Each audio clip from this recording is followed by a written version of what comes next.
Mr. Burian? May it please the Court, Counsel. Good morning. My name is Phil Burian. My partner Robert Haddle and I represent Appellant Defendant Leonard Youngblut. This case brings before the Court the question of whether, first, a will beneficiary can stand by and watch the Court probate a disputed will, then accept all of the benefits under that will, and then turn around and challenge that same will as being tortiously procured. The answer to the question is no. The law does not allow a party to do that. And there are several interlapping but each independent reasons why. First, Iowa's current law on claim preclusion prohibits such a result. Second, Restatement 3rd of Torts, Liability for Economic Harm, Section 18, specifically addresses this exact circumstance and says you can't do this. Third, Now that restatement is not a final draft, right? That's I don't know what they call it, tentative draft. I should know because I'm in the organization, but it's not approved yet. Your Honor, at my reply brief on page 11, I do note that it is now the official ALI position per a web publication. It's the footnote on page 11 of my reply brief. And I should also note that this court in the Dinsdale construction case has already referred to the Restatement 3rd as authoritative. Sure, but we don't adopt the Restatement of 3rd lock, stock, and barrel. And isn't it fair to say that the current Restatement 3rd position is contrary to Frohwein? Yes, it is. And it's also contrary to Huffy. Okay. That's exactly right. So you're asking us to overturn our precedent because the powers that be for the restatement have taken a different view? Well, I respectfully believe this court already has overturned or effectively abrogated Huffy and Frohwein through its Villarreal case, in which it applied Restatement of Judgment 24 to find that you cannot bring a follow-up bad faith insurance claim after you've already brought a contract claim because the contract claim precludes follow-up claims. And the reasoning on that is that in an insurance bad faith claim, it's always going to have the proof of an underlying breach of contract by the insurance company. It just has the additional element of the insurance company's bad faith. And this court found that those are so closely aligned that, in fact, they are effectively the same claim. Likewise, a tortious interference claim, when it involves a will contest, or a will, is always going to have the underlying elements of a will contest. It just has the additional element of the actor's bad intent. We're always going to be able, intentional interference with a bequest is always going to involve the actor unduly influencing the testator.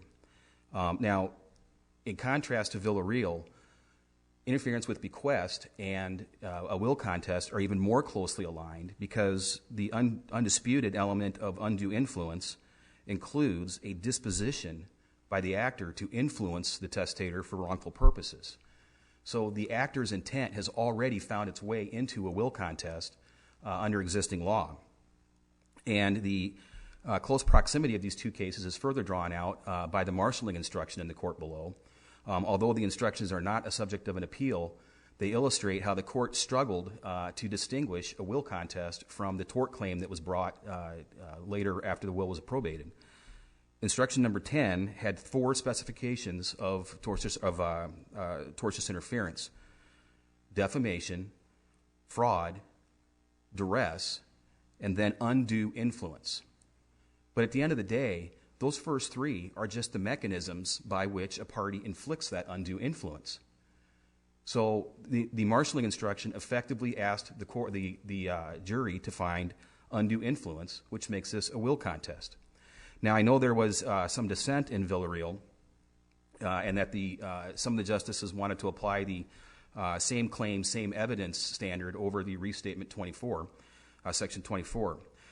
It should be noted that Villarreal involved the extraordinary trial testimony of the adjuster testifying at trial that she did not even know the value of the property at issue, which was the fighting issue on the contract case.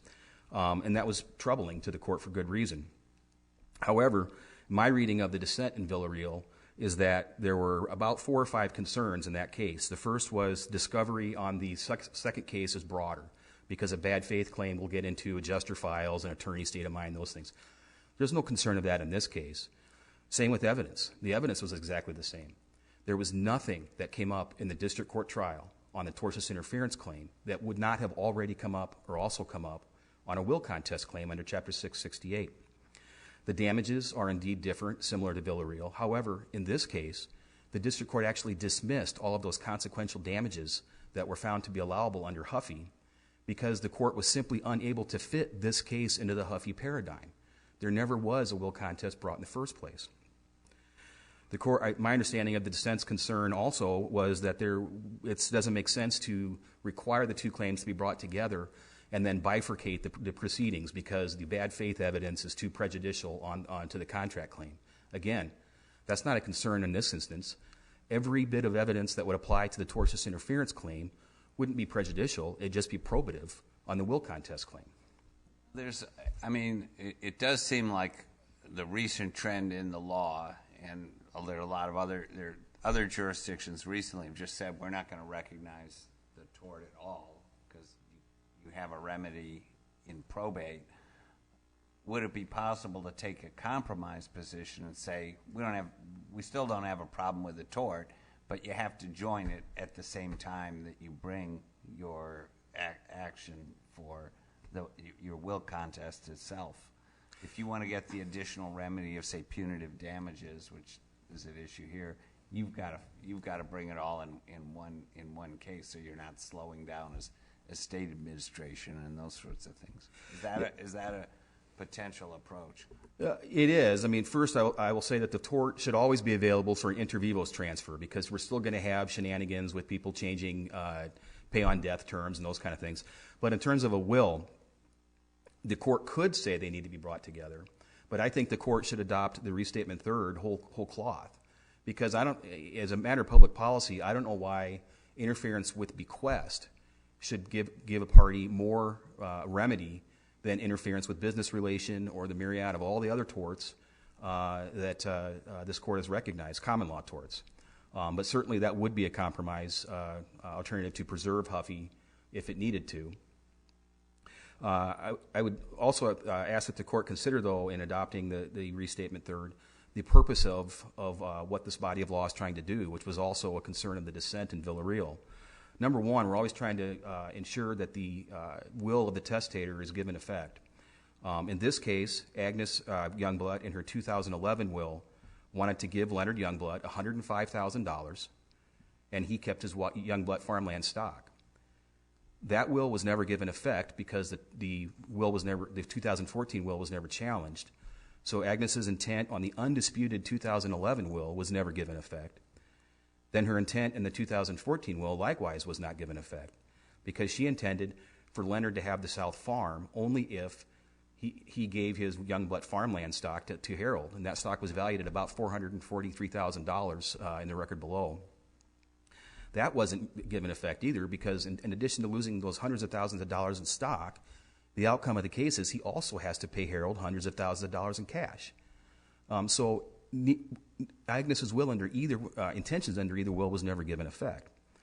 Putting victims back in the same place that they were before the tort, that could be done through a will contest.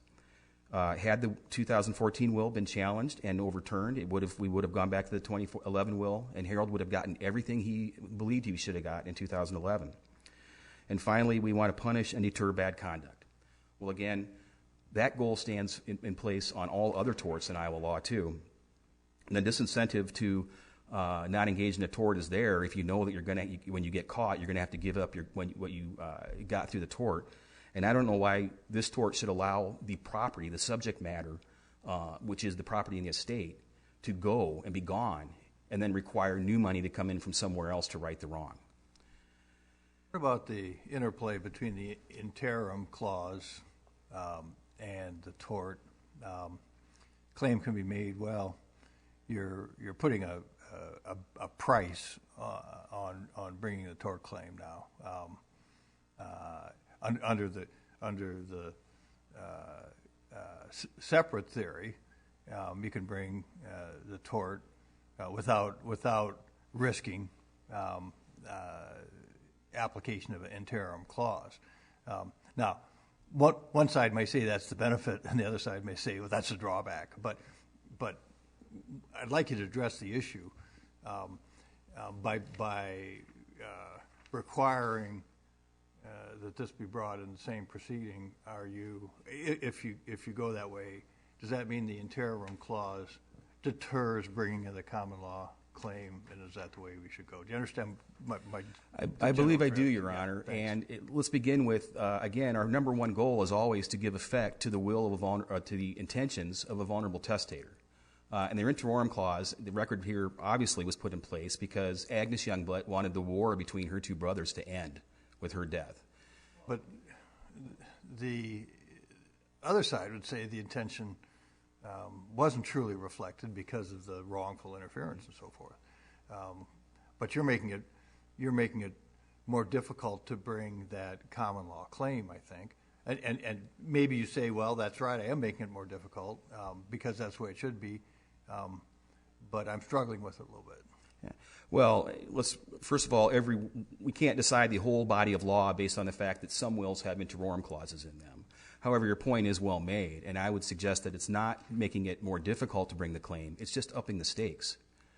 It's in an interim clause. I mean, we don't enforce those literally. We say if the person advancing the will contest has probable cause, is proceeding in good faith, clause is not enforceable.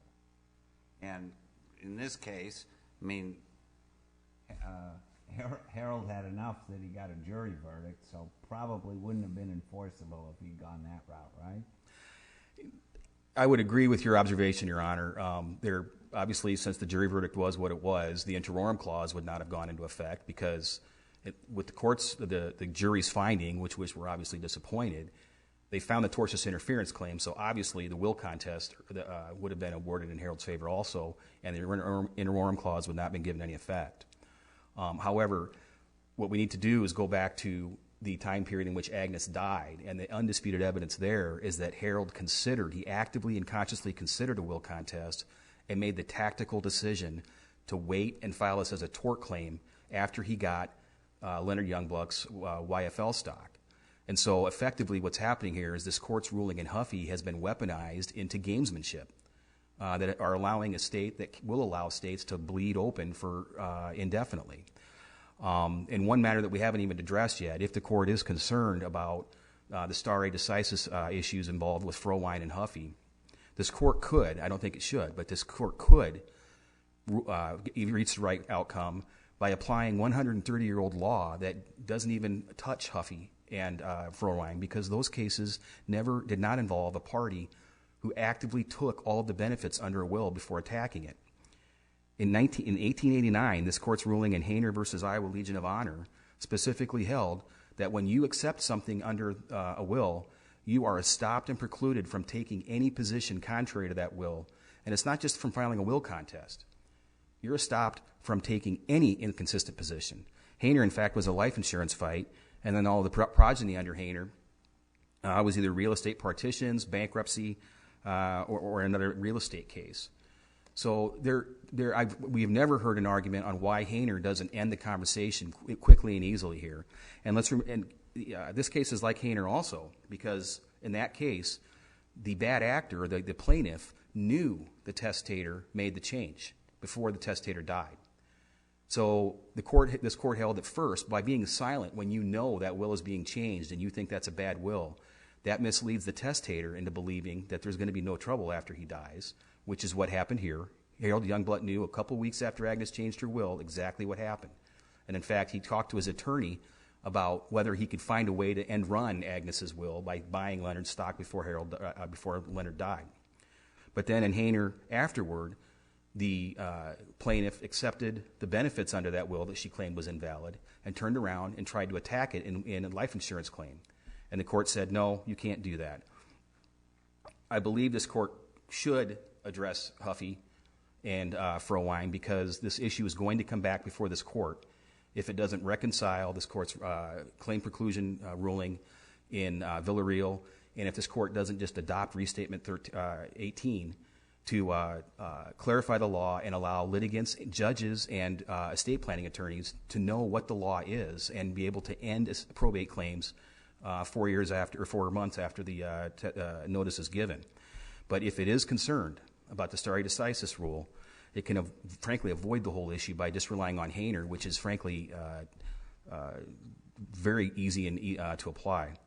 Finally, the maneuvering after Agnes has died by giving Harold giving Leonard the $1 check and waiting until Leonard relied on that to give him his YFL stock, that should just stop Harold as a matter of law under general equitable estoppel law.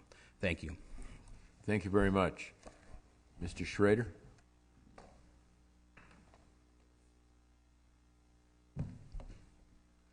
May it please the court, counsel. My name is Nathan Schroeder, and I represent Harold Youngblut. In this matter, the facts are what matter. Earl and Agnes Youngblut were successful farmers. They had farmland in Tama and Blackhawk County. They incorporated their farm operation into an actual corporation and made that into part of their estate plan through the use of a succession plan and through use of their wills. They intended throughout the course of their time operating this, that this farm operation would pass on along to their children. And in doing so, they actually gifted shares of this stock to their children. And at that point, this inheritance question of whether this is just an expectancy is out the window, because now the children actually have a benefit of the family farm corporation. And based on the facts and what Earl and Agnes wanted to do, they wanted their son Harold to take control of the family farm corporation. And they had an intentional plan that they discussed with their attorneys, that Harold was involved with, that Harold had been running the business for 15 years prior to their death. There was a specific plan in place. And Harold had a specific expectancy because of that. It wasn't just based on what mom and dad might do in their wills. It was based on his work, his time with his parents. And it's that issue that Leonard eventually did interfere with by his threats, his defamation, him going to his parents and threatening suicide, claiming he was going to sue YFL, destroy the family farm corporation, that he instituted this action in order to interfere with Harold's inheritance. But getting to the legal point, I mean, if you have, we held in Villarreal that you have to combine, if the conduct is conduct that occurs prior to the initiation of the lawsuit, you have to combine the bad faith case with the contract case. It seems to me the two cases here are much closer. Why doesn't Villarreal logically control this outcome here? Well, thank you. I do not believe that it does control this outcome, because in Villarreal there was a prior contract action that was brought, and the subsequent action was the bad faith. In this action, there was no will contest instituted. There could have been one. I mean, if for claim preclusion law, it doesn't make a difference. You could have filed he had been to a lawyer. He had Harold had the facts available. He had the belief that Leonard had unduly influenced his parents. He could have brought the will contest, right? Well, I think that the facts in this case make that issue a lot more difficult, and that's because of this option that was put in to this will. And I guess I don't understand that. If there was a challenge in probate, wouldn't you have full opportunity to introduce whatever evidence you think is germane on the question? I'm not following. I mean, I understand you have a graphic view of the facts, but why couldn't the graphic view of the facts be fully aired in a probate proceeding where you have both the will contest and the interference claim? Well, I think that under the precedent at the time, there was no requirement to bring them together. Frowein specifically said that there's an independent cause of action. You don't have to bring a will contest, and in fact, that case missed the deadline for the will contest and brought the subsequent action, so there was no requirement to bring them together. Now, there is, as Huffy has pointed out, overlap in evidence in these cases, that some of the same evidence is going to come in. But there's a clear distinction in what you're trying to prove in these two matters. But there was already, Villarreal was out there, and the dissent had warned that Villarreal called into question Huffy. And this is an area of common law, so I understand stare decisis has weight, but when it comes to the common law, that's our job to advance and develop the common law in response to things that go on in society, in the legal academy, and so forth, isn't it? Well, I'm not going to step on the court's toes in any way, shape, or form, but... Please do, that's what oral argument's for. But I would point out that, first to your first point, Villarreal was in 2016, if I do recall, and this action was filed in April of 2015. So no, it wasn't in place at the time. Fair point. As to the second point, I believe that Frohwein was actually interpreting in part the probate code section about whether there has to be an action brought under the probate code, whether a will contest actually has to be brought. And the court there said that they didn't believe 633 precluded this action. And so that interpretation is what is known to the legislature, and if they believe that the only sole remedy was a will contest, then they could have acted, and they have not acted in 40 years. If we were to decide that the tortious interference claim must be brought in the probate proceedings along with the will contest, could you get complete relief on the tort claims?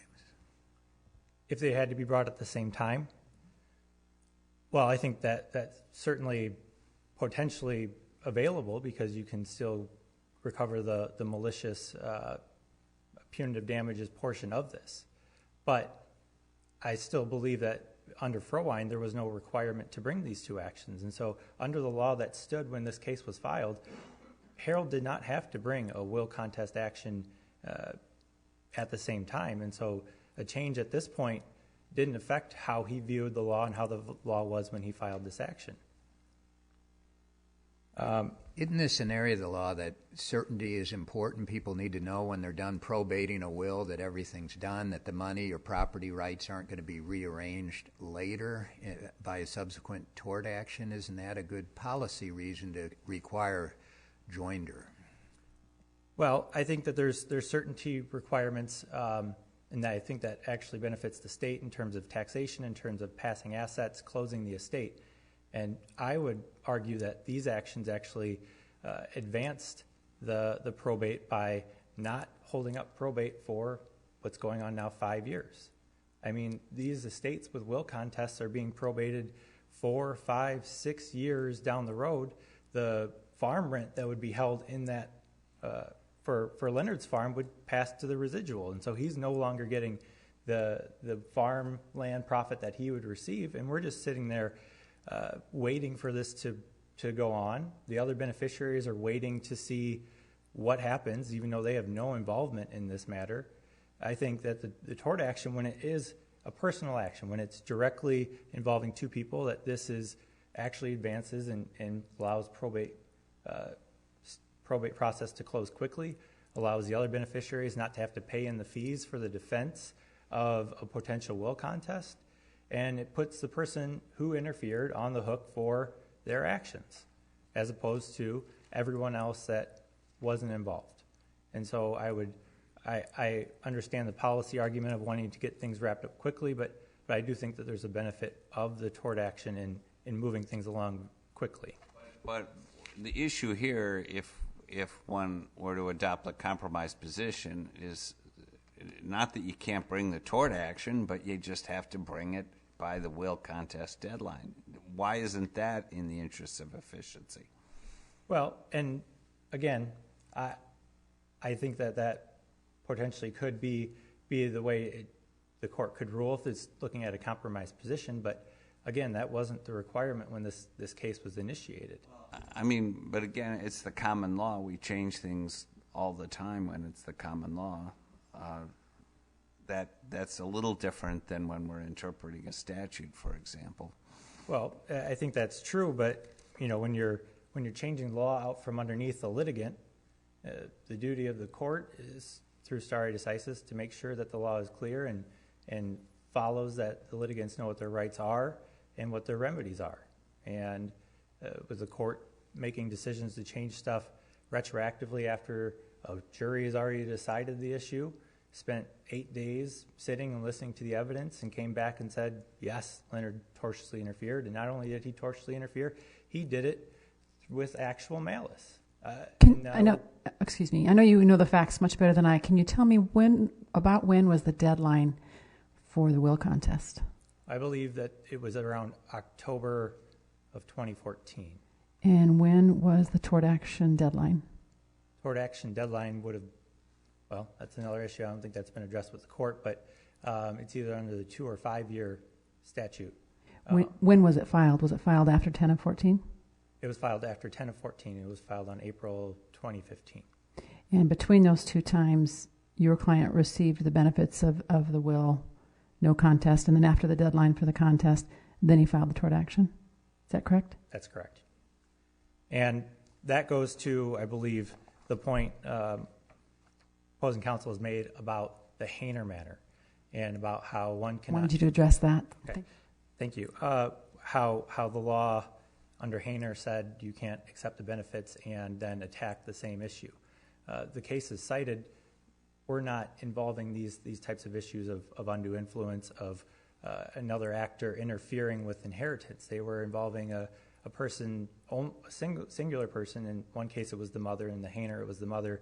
She had told the testator, I'm not going to, I accept what you're saying under the will, and essentially after the fact elected to go after more than what she had. But I mean, even if we talk about a distinction potentially of this older case, it does kind of strike one as a little unfair that your client waits until the defendant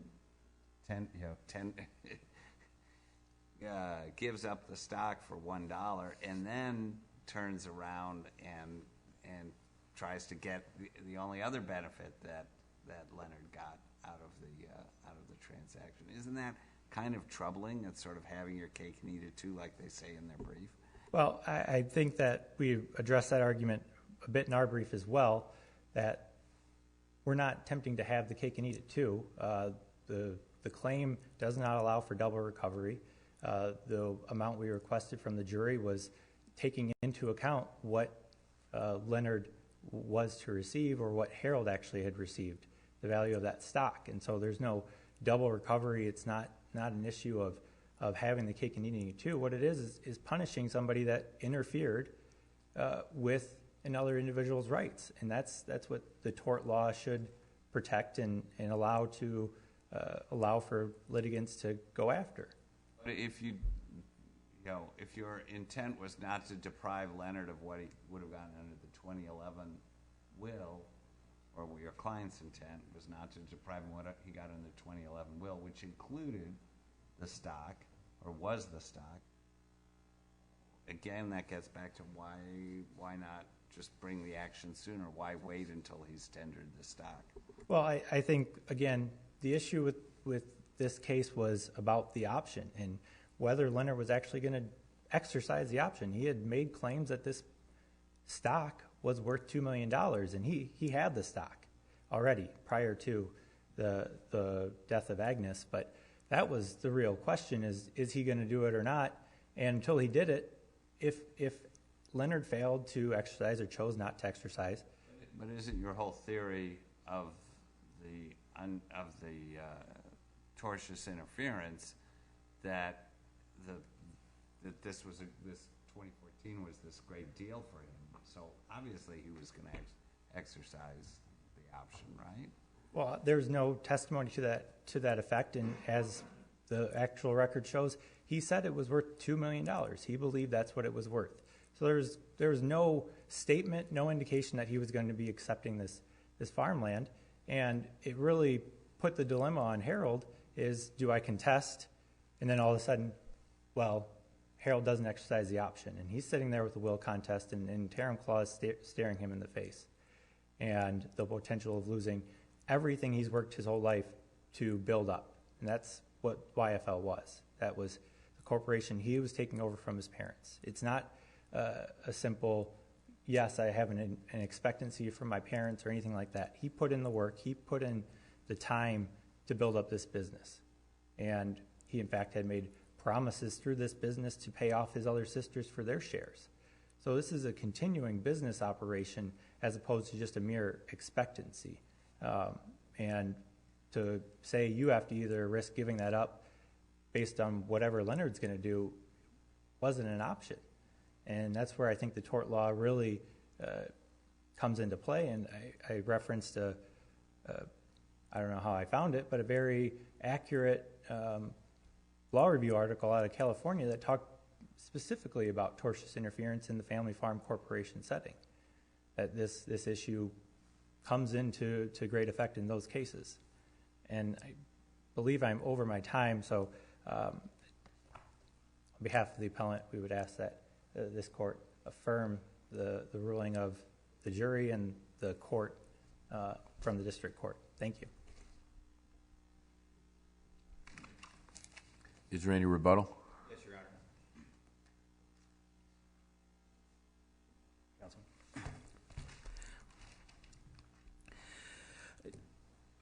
First of all, I think I'm not going to tell this court how the common law works, but it does evolve. It's not like a statute where you have to have a promulgation to know what the law is so you can rely on it. Sure it does, but Frowine is pretty clear. And in Frowine, we went through the various cases. Admittedly, it was 78 or 79. I'm not sure when it was exactly. So we have a kind of a clear precedent that unambiguously states, correct me if I'm wrong, of course, if I mischaracterize it, but I mean, Frowine clearly states you can bring an interference action outside of probate afterwards. They rely on it. We expect people to rely on cases. Valerial, I will tell you, casts a shadow. I already said that in my dissent, I guess. But I mean, Valerial clearly casts a shadow at that point. But that was after these events. Although clearly the common law evolves, the countervailing notion as well. We expect people to rely on our clear case law, and it looks like they did. Well, a few things on that, Your Honor. First of all, what does Villarreal mean if this court doesn't apply it to this case now? Especially because the two causes of action are even more closely aligned, either under the same claim, same evidence test, or restatement second of judgments 24. This is a better fit under both those theories than Villarreal was. So what's that case mean then? Turning back to Frowine, the issue there, it wasn't as I don't believe it's unambiguous as the court believes. The issue in that case was the only issue in that case was whether the tort claim should have been joined and moved over to the probate docket. And the ruling says, no, it can stand outside the probate case. Now, Huffy then took that reasoning and amplified it to what has brought us here. But in all honesty, Your Honor, I think this case shows why Frowine was wrong. And this case shows how Huffy can be manipulated and misused to bring more appeals. And while some may be troubled by clarifying the law after the fact, what case comes next if this court doesn't do so by clearly adopting the restatement third? All right, so let me explore what we kind of characterize as a compromise position, which would require the both theories to be litigated in one forum, the probate forum. In this particular case, that would have delayed finality in probate, would it not? You would have had to litigate the tort claim. To some extent, Your Honor, but also... To some extent, I mean, I don't think to some extent. I mean, I think the answer is yes, and it would have delayed it by the period of time that it took to litigate the bad faith claim in all likelihood, approximately. Well, while there would be more delay for an actual trial, the probate court has the ability to manage and administer the probate assets. And certainly if there were non-players to the dispute, the court could make a preliminary and partial distribution of those parts of the assets that were not involved in the controversy. Oh, yeah, but all parts of the assets are involved in this controversy. I mean, they're trying to, there's issues of farm ownership and there's interests of the YFL, or do I have the... Youngblut farmland, yes, Your Honor. Is Harold going to control it? Is he not going to control it? There would have been a period of extended limbo while we worked through the tort claim. Am I missing something? No. Or am I wrong? That would be the same issue, though, with a will contest. So I don't, since the holding that the tort can be brought later still doesn't change the fact that it doesn't solve the problem that you're concerned about, which is a standard will contest could take this long. Oh, it does, because, in part, because if the interference claim is brought later, probate works its will and it's final as to the ownership issues. The farm ownership of YFL, I'm sorry, again, I'm not sure I have the initials right, those farm issues, or those farm ownership issues are resolved. Who owns the South Farm is resolved. All that's left now is whether there was a tort of intentional interference and what are the damages. In some ways, that's a cleaner result, it seems to me. I disagree, Your Honor, because I think what it's doing is it's inviting maneuvering and game playing like what happened here. And to the court's question, the deadline for the will contest was October 20th. Leonard gave his notice that he was taking the election of the stock, or election of the South Farm on February 2nd, 2015. He conveyed his stock on March 25th, 2015. And then 7 days later, on April 2nd, just 7 days after he got that stock, that's when he filed this tort. And if he really thought that the tort was justified and he was only waiting for Leonard to make the election to pull the trigger on that, why did he wait 2 months after Leonard made the election? The answer is because he wanted the benefits of both wills. Under your proposal, a party can have his cake and eat it too, and the testator's intent under either will isn't given effect. Thank you, Your Honors. Thank you. The case of Youngblut versus Youngblut is now submitted. The court will stand in recess for 10 minutes.